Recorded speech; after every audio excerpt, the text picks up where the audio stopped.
Good morning, good afternoon, good evening, wherever and whenever you are. My name is John, or Last Frontier Breaks, and this is my review of the LEGO Marvel Infinity Saga Iron Man Armory from 2022. It is set number 76216, comes with 496 pieces, plus a total of 8 minifigures. However, the original retail price is a bit insane at $90. That's taking a look at you take a comparison of the price per piece, that's only 20 cents per piece. So a little high on the original retail price. However, taking a look at Bricklink, you can find this thing new sealed in box at a much more reasonable $50, not counting shipping. So right there at what people would call the more accurate price per piece, at least when it comes to price per piece people. This set is kind of all over the place, especially taking a look at the minifigures. You got Tony Stark, and then you got Pepper Potts, who's straight up a reuse from the Ironmonger set, as is the Mark III. But this is also the very first set that features content from Iron Man 2 with Mark 1 War Machine and Whiplash, plus Tony Stark's car, and the map, as you can see down here, the original model of the Stark Expo. But you also got elements from other movies, such as the Mark 25, aka Stryker from Iron Man 3, and somehow you also have the Iron Man Mark 85 from Endgame. So yeah, this set's kind of an amalgamation of sets. But all in all, it looks like a really solid set. You got into a decent sized section of the Hall of Armor. Like I said, you got Tony Stark's sports car from Iron Man 2, along with the Stark Expo map. You got some real solid minifigure lineup, plus a bunch of accessories from the Forest Stark's workshop. And I really love the box artwork with the classic Lego minifigure Marvel paneling from these Infinity Saga sets. Plus, you got the Infinity War or Thanos with the Infinity Gauntlet done over there. So really solid box art here. Taking a look at the top of the box, you've got an image of the Mark 85 in a 1:1 scale image, and swinging around, you can see another way to set up your whole armor or your sections instead of two sections of 4, one on top of the other. You got a line of 8 right next to each other. This set does have the push tab, so you do have to damage the box in order to get this open. There we go. Now let's take a look at what all we got here. We got 1, 2, 3, it's like 4 stacks of parts. 1 large sticker sheet. Which you got quite a few stickers here. Got a total of 3 for the Stark Expo map. Then you got 4, 5, 6, 7, 8, 9, 10, 11, 12 stickers in total. And you've got 1 instruction manual with a CGI render of the set. Looking inside, we once again have an ad for paper bags in the set without them. And we just jump straight into the build with a page showing off what all is in each bag. And you got at least 2 sheets of parts for your parts list. And you do see an ad for a couple other sets, though specifically the buildable baby dancing Groot and the buildable Iron Man figure. So I think this is going to be a fun set, even if it is a bit high on the price point. We'll go ahead, jump into the time lapse of the build of this set, starting right now.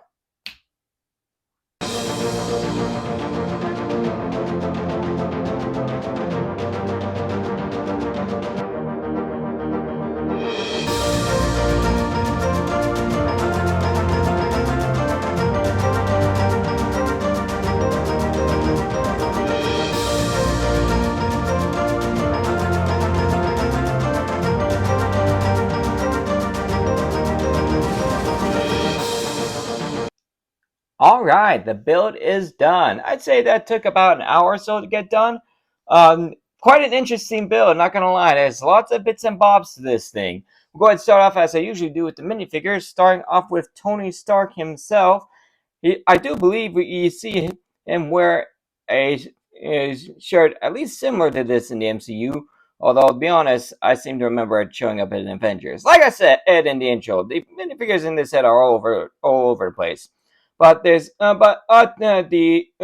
shirt or the printing looks really good. No printing on the arms or legs, and just a little bit of printing on the back. And he just has his usual little spiked hair for that they usually give for Tony, as they do the usual face with the regular Tony Stark smirk on the front, and the angry face with the heads up display for the secondary face. So nothing special going on with this Tony, but it is accurate. Next up, we've got Pepper Potts. This is a straight up reuse of the figure from the Ironmonger Mayhem set. No good printing for the face. Nice choice for hair piece, and she does have an alternate angry face. Actually, yeah, it's actually kind of much like I was with the Ironmonger instead. I was surprised it wasn't a more of a scared face, but she does look very professional. Oh, much like you'd expect from Pepper. Next up, we've got the Iron Man Mark 85 from Endgame. As I said, figures all over the place. It does have a couple cool accessories like this, almost like energy sword, almost like a lightsaber, and he does have the back attached into it with a bunch of thrusters. Take a look underneath. You do have a transparent blue face, which of course, if you want Tony to be wearing any of the armors seen in this set, you can just swap out those transparent blue heads for the Tony head. Eesh. How tight did I put this on? I'm trying to take it off so I can show you the back printing, but the head just doesn't want to come off. Anyway, for the front printing, it looks really good. Plenty of metallic printing on the legs and torso, and it's got the accurate shaped, almost triangular arc reactor. Let's see if I can actually get this off. Here, let me pause real quick.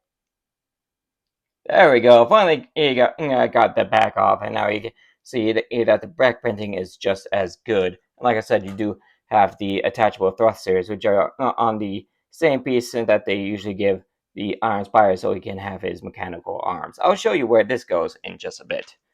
Next up, we've got our very first version of Whiplash. This is the Mark II version, the one that you see at the end of the movie, not the Monaco homemade look.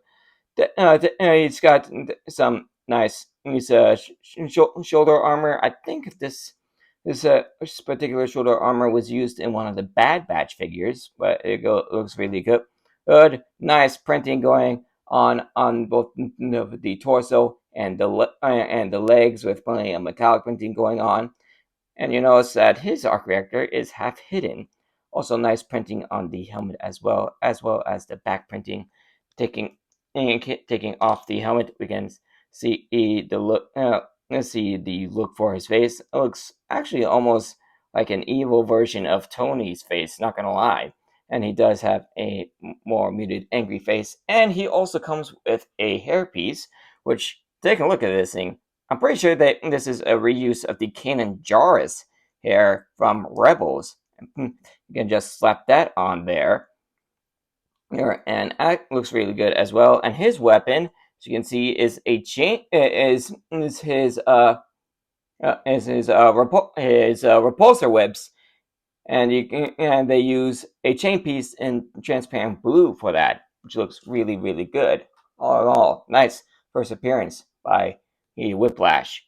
Next up, we have the Iron Man Mark 25, aka Stryker. This guy first appeared in Iron Man 3. Nice printing going on. Same armor shoulder attachment as Whiplash, just in yellow.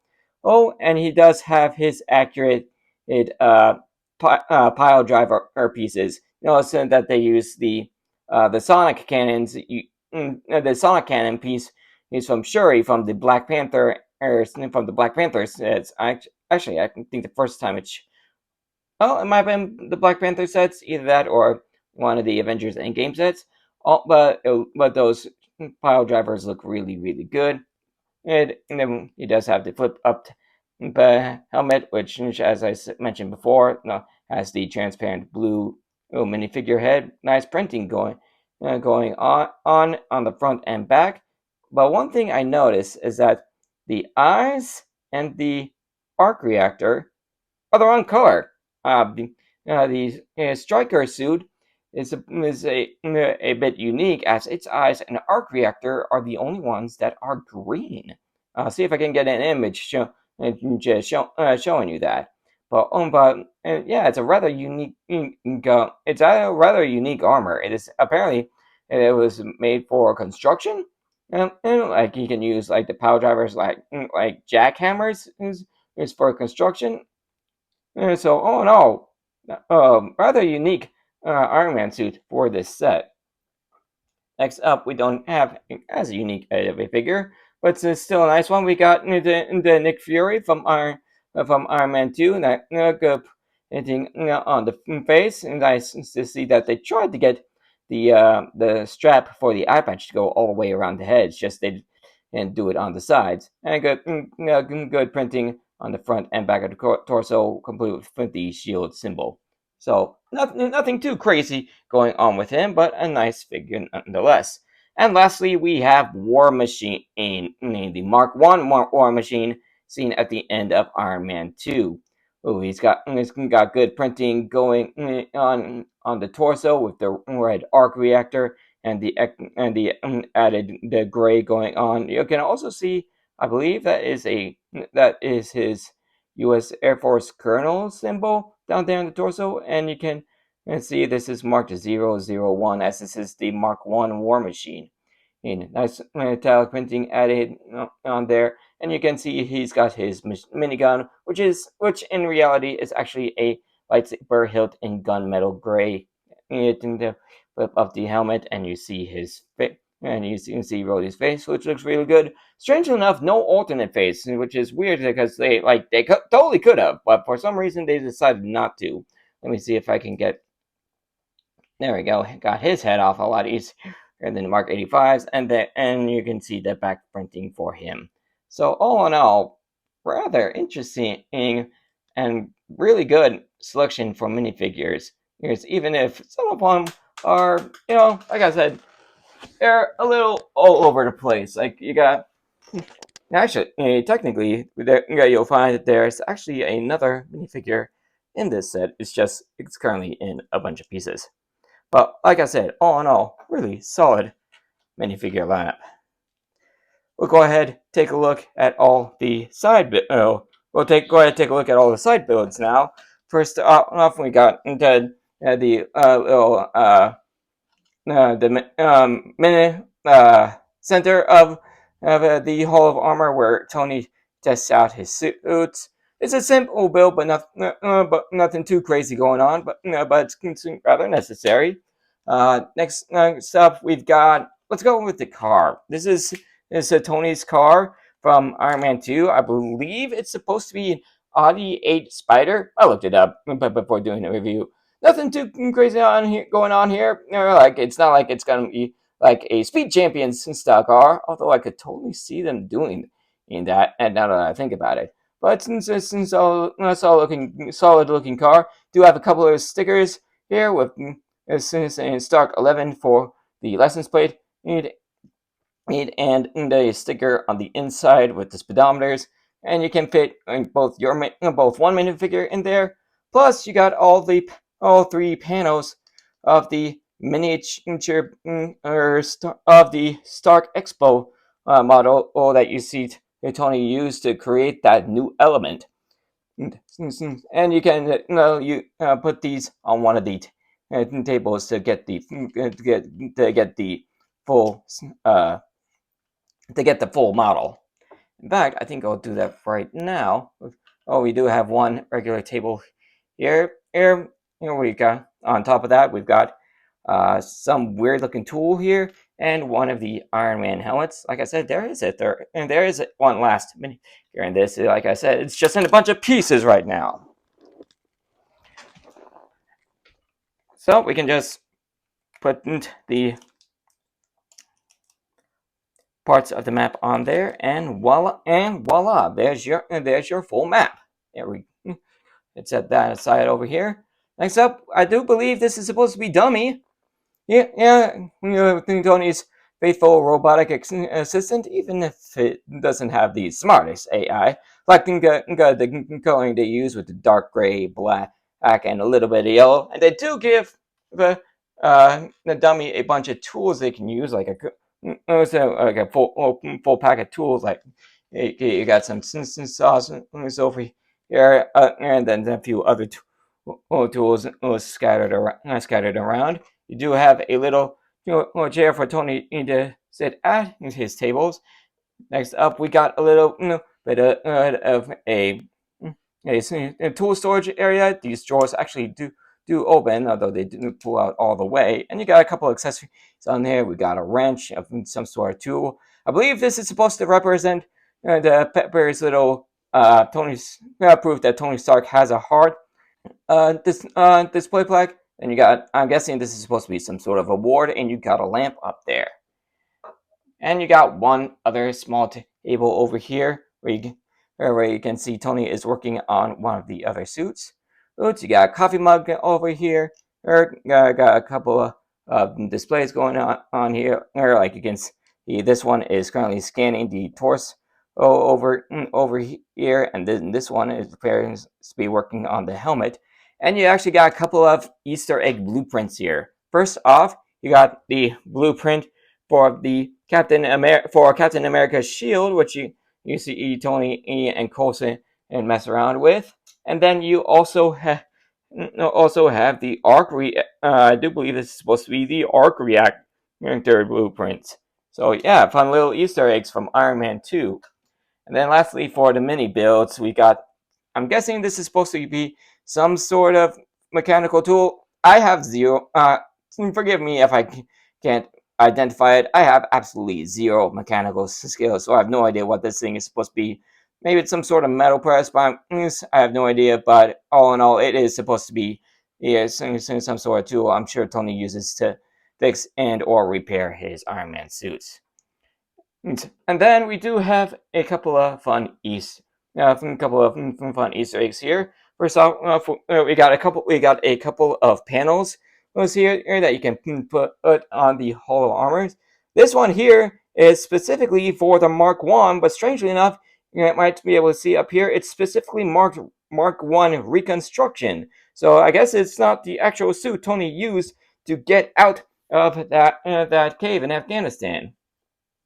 Next up, we've got one specifically for the Mark 85. Maybe you can see the arc reactor up there, and you can see it marked as nanotech. So, like I said, this set's a bit of an amalgamation of a bunch of Iron Man sets.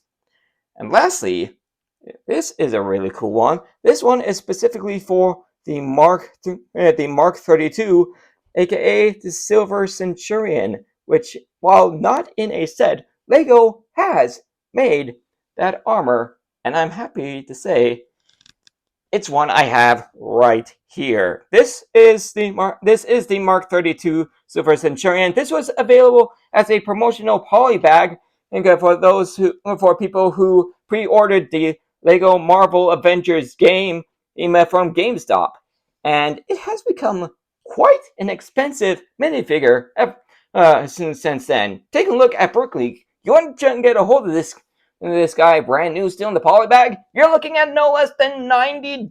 That is one expensive minifigure. Maybe it's because it made an appearance in Iron Man 3. In fact, it's probably the suit Tony used the most in the movie, with the exception of the Mark 42. But it's also one of Tony's most famous and most popular armors. So maybe that's what's driving up the price of this figure so much. Or maybe it's just the quality of this figure, because this thing is, well, the details on this thing are out of the park. The helmet looks really nice. You got that printed style there with the triangular arc reactor. Nice is armor and panels added on. Got some good printing going on. The arms are dual molded with some good printing on both of them. Got some printing on the torso. Oh, good printing on the legs. Heck, this thing's even got side leg printing. How often does that happen on a minifigure? And taking off the helmet, you notice that we actually got a unique Tony face. Like you take, like instead of his usual smirk, you can see he's got a smile.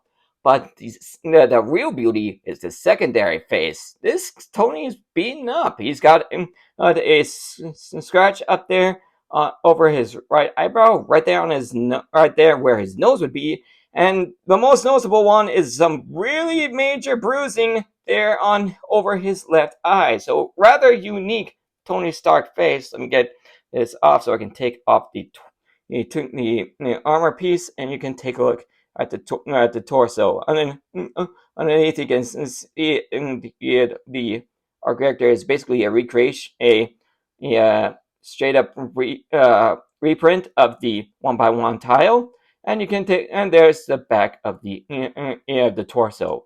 So all in all, really solid figure going on here. Heck, that quality of this figure alone might be why this figure is $90 all by itself. But yeah, I figured when I saw that one of these stickers was specifically for the Silver Centurion, I thought I might as well do a review on that figure while do a review on this set. Next up we have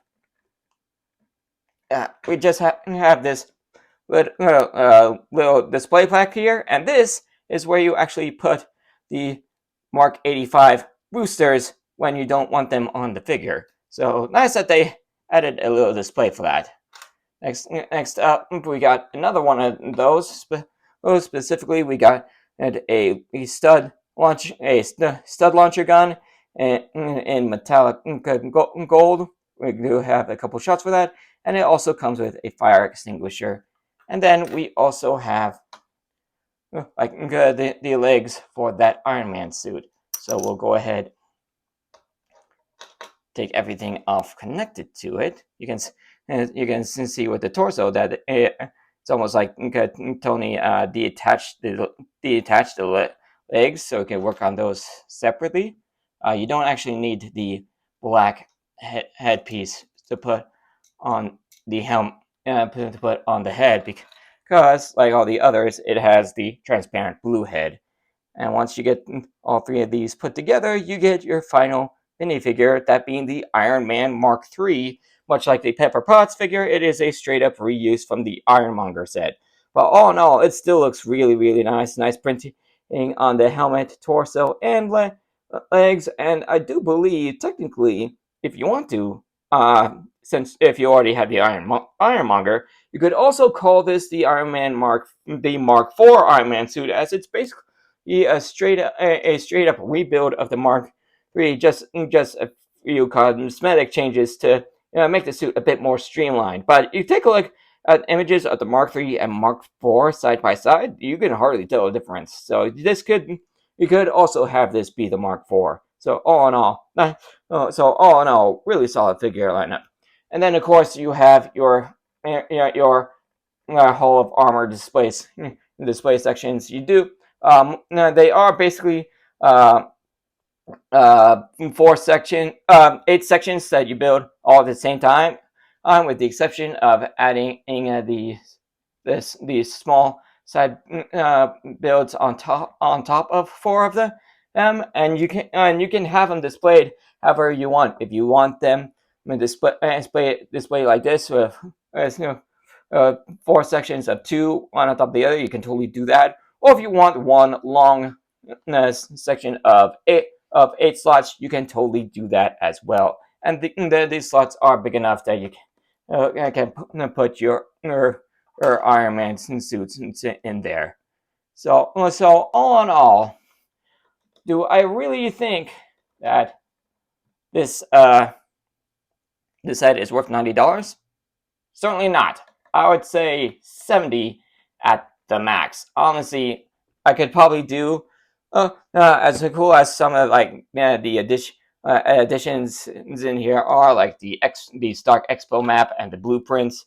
I would not be the least bit surprised if Lego decided to add those in here just to help you feel like that this set is worth the $90 price tag. But it was not. I do not believe it is. Fortunately, though, like I said, you can actually pick this up now for $50 plus shipping on Bricklink, brand new sealed, which I do believe is a far more reasonable price for the set. But remember, you will have to get the Silver Centurion in it by itself, and that is $90. Anyways, like, don't get me wrong, this is a great promotional figure, but if you aren't like trying to get every single Iron Man armor there is, I'd see if you can get one used. I'd personally see if you can get one used, because I'm not sure $90 is worth a poly bag. Like, even no matter how cool the figure you got is. But all in all, it's an interesting amalgamation of sets. Like, you get a bunch of stuff from almost all of the from all three of the Iron Man sets. You got the original Mark III armor and Pepper from Iron Man 1. Most of the stuff is from Iron Man 2, like Whiplash, War Machine, Nick Fury, the car.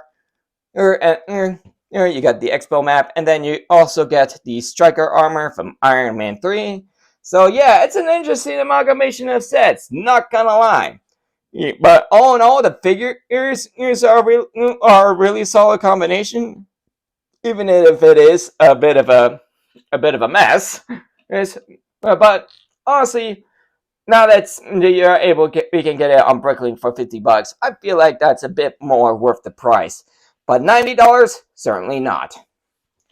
So that'll be the end of this review. Thank you for joining me for it. If you guys enjoyed it, you know what to do. Like, subscribe, all that stuff. Ring the bell to be notified of all videos as soon as they become available. Check out some more of my content on the end screen in just a few seconds, including a 100% playthrough of that Lego Marvel Avengers video game that you had to get in order to get the Silver Centurion figure. And I will see you all in the next video. Later, everybody.